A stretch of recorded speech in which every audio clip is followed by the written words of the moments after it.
तो hello friends, स्वागत है आपका।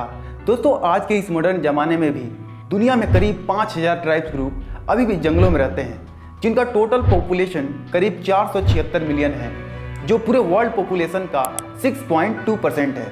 ये ट्राइब्स ग्रुप अभी भी अपने हज़ारों साल पुराने कल्चर को फॉलो करते हैं, चाहे ये कल्चर उनके लिए कितना ही अनहेल्दी और पेनफुल क्यों ना हो।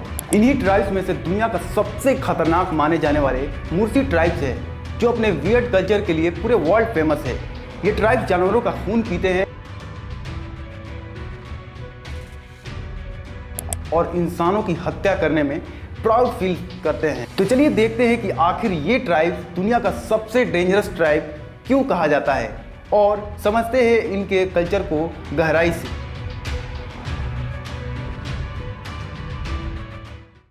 मुर्सी ट्राइब्स इथियोपिया के जंगलों में रहते हैं, जहां इनकी संख्या लगभग 10,000 के करीब है।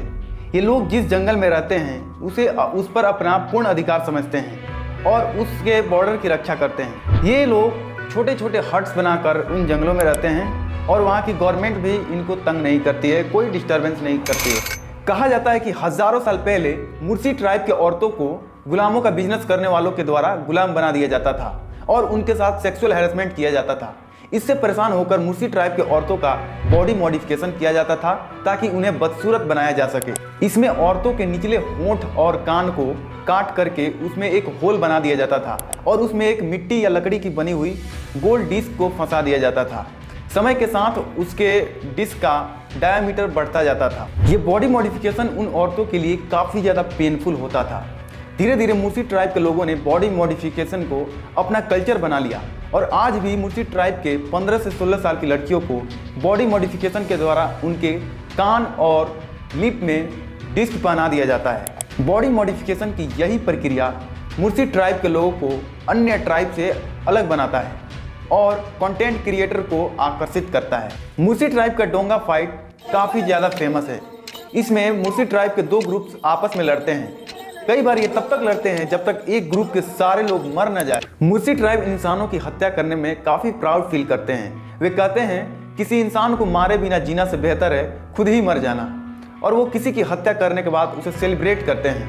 आप इससे उनके माइंडसेट को समझ सकते हैं। मुर्सी ट्राइब के लोगों के पास कई मॉडर्न वेपन जैसे AK-47 भी रहता है, जो वे लोग साउथ सूडान के वेपन डीलर से 10 या 15 गायों को देकर खरीद लेते हैं।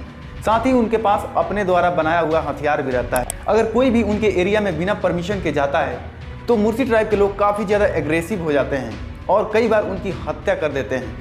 मतलब उनके लिए हत्या इज नॉट हत्या, हत्या इज लाइक अ गोलगप्पा, मुंह खोला और डाल दिया। इसलिए मुर्सी ट्राइब को दुनिया का सबसे डेंजरस ट्राइब माना जाता है।